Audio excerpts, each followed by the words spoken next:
क्या आपने कभी भूख की आवाज सुनी है? वह आवाज जो पेट से नहीं बल्कि एक बाप की टूटी हुई रूह से निकलती है। हम अक्सर सोचते हैं कि दुनिया की सबसे बड़ी ताकत सोना, चांदी या बादशाहत है, लेकिन हम ये भूल जाते हैं कि जब जमीन अपना सीना चीर कर पानी पीना बंद कर दे तो सोने के ढेर भी एक सूखी रोटी के टुकड़े के सामने मिट्टी बन जाते हैं। आज की कहानी किसी फर्जी जादू या तिलिस्म की नहीं है। ये एक ऐसे मगरूर बादशाह और एक गरीब किसान की बेटी की कहानी है जिसने अपनी एक छोटी सी बात से पूरी सल्तनत के गुरूर को खाक में मिला दिया। ये एक ऐसा वाकया है जो आपको यह सोचने पर मजबूर कर देगा कि इस दुनिया में असल दौलत क्या है। अपने दिल को थाम लीजिए, क्योंकि यह कहानी आपकी रूह के तार हिला देगी और आपको आखिर तक सुने बगैर उठने नहीं देगी। ये उस वक्त का जिक्र है जब सल्तनत ए ज़रीन पर एक ऐसा भयानक और तवील कहत पड़ा जिसने हर तरफ मौत की चादर बिछा दी। लगातार 3 साल तक आसमान से बारिश का एक कतरा तक नहीं गिरा। नदियां सूख कर रेत का मैदान बन चुकी थीं। खेतों की मिट्टी में इतनी गहरी दरारें पड़ चुकी थीं कि जैसे जमीन प्यास से अपना मुंह खोलकर आसमान की तरफ देख रही हो। दरख्तों के पत्ते झड़ गए थे और जानवर प्यास और भूख की शिद्दत से सिसक सिसक कर जान दे रहे थे। वह बस्तियां जहां कभी किसानों के गीत गूंजते थे, अब वहां सिर्फ मौत का हूका आलम था। हवाएं चलती थीं तो उनमें मिट्टी और रेत के साथ एक अजीब सी मौत की बू आती थी। लोग दरख्तों की सूखी छालें और जड़ें उबाल कर पीने पर मजबूर हो गए थे। हर तरफ एक ही सदाए दर्द थी, भूख भूख और बस भूख।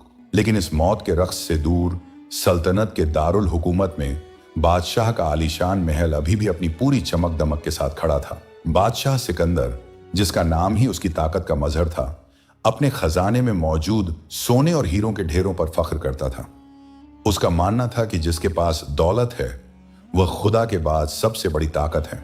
लेकिन यह दौलत अब उसकी आवाम की भूख नहीं मिटा पा रही थी। एक सुबह दरबार एक खास लगा हुआ था।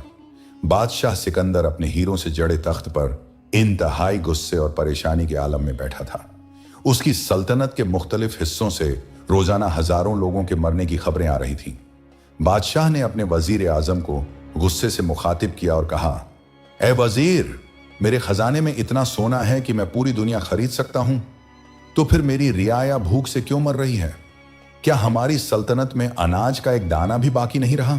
वजीर, जो कि एक इंतहाई मक्कार, जालिम और खुदगर्ज इंसान था, उसने बादशाह के कानों में झर घोलना शुरू किया। उसने झुककर कहा, बादशाह सलामत, आसमान ने तो बारिश रोकी ही है, लेकिन आपकी रियाया ने भी आपसे बगावत कर दी है।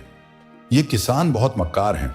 इन्होंने अपने घरों के तहखानों में और जमीनों के नीचे अनाज की बोरियां छुपा कर रखी हुई हैं। ये लोग कहत का बहाना कर रहे हैं ताकि इन्हें हुकूमत को लगान न देना पड़े। अगर आप सख्ती नहीं करेंगे तो ये छुपा हुआ अनाज कभी बाहर नहीं आएगा। हमें ताकत का इस्तेमाल करना होगा। बादशाह का गुरूर उसकी अक्ल पर पर्दा डाल चुका था। उसने वजीर की इस झूठी और जहरीली बात पर यकीन कर लिया। बादशाह की आंखों में गुस्से की आग भड़क उठी। उसने अपनी भारी और गूंजदार आवाज में हुक्म दिया, अगर मेरी रियाया ने मुझसे अनाज छुपाने की जुर्रत की है तो मैं उनके घरों की बुनियादें उखाड़ दूंगा। आज मैं खुद अपनी फौज के साथ जाऊंगा और उन गद्दार किसानों के घरों से अनाज निकालूंगा। फौज को तैयार किया जाए। उसी दोपहर सूरज आग बरसा रहा था। बादशाह सिकंदर अपनी हजारों की खूंखार फौज के साथ घोड़ों पर सवार होकर शहर से बाहर एक गरीब और पसमानदा गांव की तरफ निकल पड़ा। फौज के कदमों और घोड़ों की टापों से उड़ने वाली गर्द ने आसमान को धुंधला कर दिया था। बादशाह के माथे पर गुस्से के बल थे और उसके हाथ में एक खालिस सोने की तलवार थी जो सूरज की रोशनी में चमक रही थी। जब यह शाही लश्कर उस गांव में दाखिल हुआ तो वहां का मंजर देखकर किसी भी पत्थर दिल इंसान की आंखों में आंसू आ जाते। गांव में कोई चहल पहल नहीं थी। कच्चे मकानात टूट फूट का शिकार थे। गलियां सुनसान थीं। कहीं कहीं कोई हड्डियों का ढांचा नुमा इंसान, जिसकी आंखें अंदर धंस चुकी थीं, फौज को देखकर खौफ से अपने घर के दरवाजे बंद कर रहा था। बच्चे बिलखने की ताकत भी खो चुके थे। बादशाह ने चौक में खड़े होकर बुलंद आवाज में कहा, मेरे सिपाहियों, हर घर का कोना कोना छान मारो, दीवारें तोड़ दो, जमीन खोद डालो। मुझे उन गद्दारों का छुपाया हुआ अनाज चाहिए। जो मुजाहमत करे उसका सर धड़ से अलग कर दो। फौज ने गांव में कयामत बर्पा कर दी। सिपाही गरीब किसानों के घरों में घुस गए। उन्होंने मिट्टी के बर्तन तोड़ दिए, गरीबों की चारपाइयां उलट दी, जमीन के कच्चे फर्श खोद डाले, लेकिन उन्हें क्या मिलता? वहां तो सिर्फ मौत और फाकों का बसेरा था।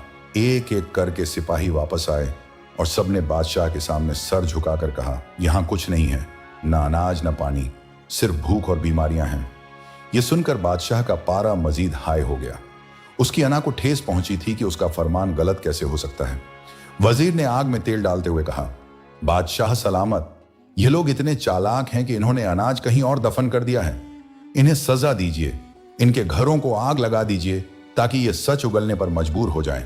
बादशाह ने गुस्से से अपनी सोने की तलवार हवा में लहराई और चीख कर कहा, इस पूरे गांव को आग लगा दो, खाक में मिला दो इन गद्दारों को। सिपाही मशालें जलाने ही वाले थे कि अचानक एक इंतहाई कमजोर, नहीफ और कांपती हुई आवाज ने बादशाह के कदमों को वहीं जकड़ लिया। रुक जाइए बादशाह सलामत, खुदा के लिए रुक जाइए। बादशाह ने मुड़कर देखा। उसके सामने एक छोटी सी बमुश्किल 8 या 9 साल की बच्ची खड़ी थी। उसके कपड़े फटे हुए थे, पांव नंगे थे और उसका जिस्म इतना कमजोर था जैसे वह हड्डियों का एक ढांचा हो जिस पर सिर्फ चमड़ी लिपटी हुई हो। उसकी आंखें अंदर धंसी हुई थीं, लेकिन उन आंखों में खौफ के बजाय एक अजीब सी सच्चाई और दर्द था। उस बच्ची के कांपते हुए छोटे छोटे हाथों में एक टूटा हुआ मिट्टी का प्याला था। बादशाह ने गुस्से और हैरत से उस बच्ची की तरफ देखा और कहा, ऐ लड़की, तेरी यह जुर्रत कि तू बादशाह सिकंदर के हुक्म के सामने खड़ी हो। क्या है तेरे हाथ में? क्या तुम लोगों ने अनाज इसीलिए छुपाया था कि मुझे चैलेंज कर सको? बच्ची की आंखों से आंसू बह निकले जो उसके गर्द आलूद गालों पर लकीरें बनाते हुए जमीन पर गिरने लगे। उसने वह मिट्टी का प्याला अपने दोनों हाथों से बुलंद किया और बादशाह की तरफ बढ़ाया। बादशाह सलामत, बच्ची हिचकियां लेते हुए बोली, मेरे पास कोई छुपा हुआ अनाज नहीं है। इस प्याले में सिर्फ गंदुम के कुछ मुट्ठी भर बीज हैं। ये बीज मेरे बाबा की आखिरी अमानत है। बादशाह ने तंजिया अंदाज में हंसते हुए कहा, देखा वजीर, मैं ना कहता था कि इनके पास अनाज है। ऐ लड़की, जब तेरे पास यह बीज मौजूद थे तो तुम लोग भूखे मरने का नाटक क्यों कर रहे हो? तुमने इसे पकाकर क्यों नहीं खाया? बच्ची ने अपनी सिसकियों पर काबू पाया। उसने बादशाह की आंखों में आंखें डालीं और एक ऐसी बात कही जिसने वक्त की रफ्तार को जैसे रोक दिया।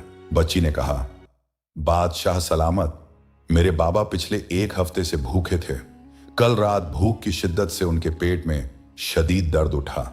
वह जमीन पर तड़प रहे थे।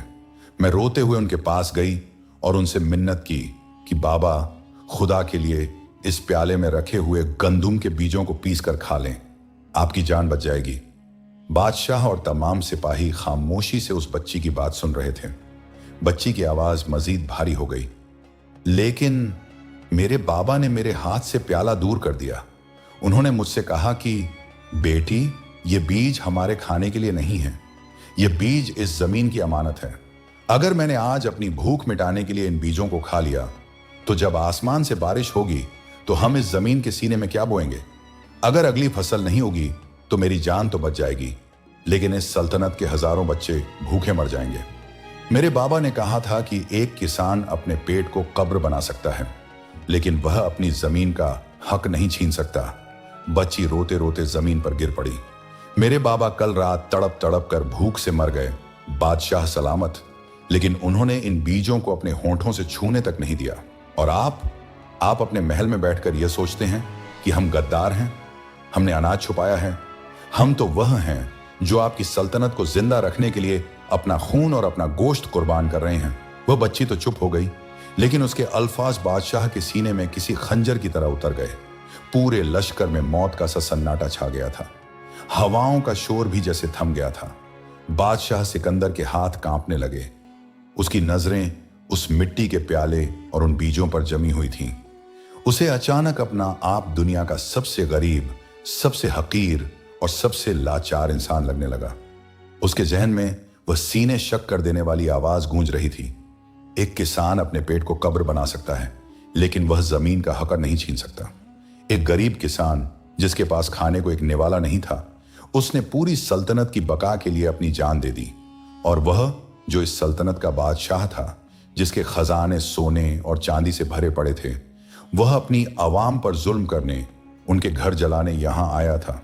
बादशाह की आंखों से बेइख्तियार आंसू छलक पड़े। उसका वह गुरूर जो आसमान को छूता था, एक लम्हे में उस गरीब बच्ची के कदमों में खाक हो गया। छन की एक गूंजदार आवाज आई। बादशाह के हाथ से वह खालिस सोने की तलवार छूटकर जमीन की धूल में गिर पड़ी। वह तलवार जिस पर उसे बेहद फख्र था, आज उसे इन चंद बीजों के सामने इंतहाई बेवकत और गंदी लग रही थी। बादशाह घुटनों के बल उस किसान की बेटी के सामने जमीन पर गिर पड़ा। वजीर घबरा कर आगे बढ़ा। बादशाह सलामत, यह आप क्या कर रहे हैं? एक आम किसान की बेटी के सामने? खामोश हो जाओ। बादशाह ने ऐसी गरजदार आवाज में चीखा कि वजीर खौफ से पीछे हट गया। बादशाह ने रोते हुए अपने सर से वह हीरों जरा शाही ताज उतारा और उस बच्ची के कदमों में रख दिया। उसने कांपते हुए हाथों से उस बच्ची के आंसू पोंछे और कहा, मेरी बच्ची, तू सच कहती है। गद्दार तुम लोग नहीं हो, गद्दार मैं हूं। मैंने समझा था कि मेरी सल्तनत मेरे सोने और मेरे खजाने से चलती है, लेकिन आज मुझे पता चला कि मेरी सल्तनत तो तेरे बाप जैसे अजीम लोगों के खून और उनकी कुर्बानियों से जिंदा है। ये ताज, ये तख्त, ये सोना सब कुछ बकवास है। असल दौलत तो वह कुर्बानी है जो तेरे बाप ने दी है। बादशाह सिकंदर उस दिन जब अपने महल वापस लौटा तो वह एक जालिम बादशाह नहीं बल्कि एक जागा हुआ इंसान था। उसने उसी रात एक तारीखी हुक्म जारी किया। उसने अपने महल के तमाम खजाने, सोना, चांदी, हीरे जवाहरात सब बाहर निकलवाए। उसने पड़ोसी सल्तनतों में अपने सफीर भेजे और अपना सारा सोना देकर वहां से हजारों टन अनाज गाड़ियां भर भर कर अपनी सल्तनत में मंगवाया। उसने अपने हाथों से उस गरीब किसान की बेटी को अपने महल में पनाह दी और उसकी कफालत का जिम्मा लिया। वजीर जिसने बादशाह को गुमराह किया था, उसे कैद खाने में डाल दिया गया और उसे वहीं सूखी रोटियां खाने को दी गईं जो गरीब आवाम खा रही थी। जल्द ही आसमान ने भी इस बदली हुई सल्तनत पर रहम खाया। घनघोर बादल आए और ऐसी रहमत की बारिश हुई कि सूखी हुई जमीन दोबारा जिंदा हो गई। उन बीजों को जिनकी खातिर उस किसान ने जान दी थी, जब मिट्टी में बोया गया तो ऐसी शानदार फसल उगी जैसी सल्तनत ए झर्रीन ने आज तक नहीं देखी थी। दोस्तों, यह कहानी सिर्फ एक बादशाह और किसान की नहीं है। यह कहानी हमारे आज के मुआशरे का भी एक आईना है। हम अक्सर मालो दौलत, बैंक बैलेंस और जाहिरी ताकत को ही सब कुछ समझ बैठते हैं। हम भूल जाते हैं कि जब मुसीबत का वक्त आता है तो सोना खाया नहीं जाता। असल दौलत वह जज्बा, वह ईसार और वह कुर्बानी है जो हम दूसरों के लिए देते हैं। वह बाप जो भूखा रहकर अपने बच्चों का पेट पालता है, वह मां जो अपनी नींदें कुर्बान करके बच्चों को सुकून देती है। वह सब उस किसान की तरह हैं जो खुद तो मिट जाते हैं लेकिन अपने पीछे जिंदगी की एक नई फसल बो जाते हैं। याद रखिए, ताकतवर वह नहीं जिसके पास बादशाही हो, ताकतवर तो वह है जो अपनी जरूरत के बावजूद अपना आखिरी निवाला किसी और के लिए छोड़ दे, क्योंकि गुरूर का ताज एक ना एक दिन मिट्टी में गिर ही जाता है, लेकिन कुर्बानी के बीज हमेशा जिंदा रहते हैं और वह ऐसी फसल देते हैं जिसे तारीख कभी फरामोश नहीं कर सकती।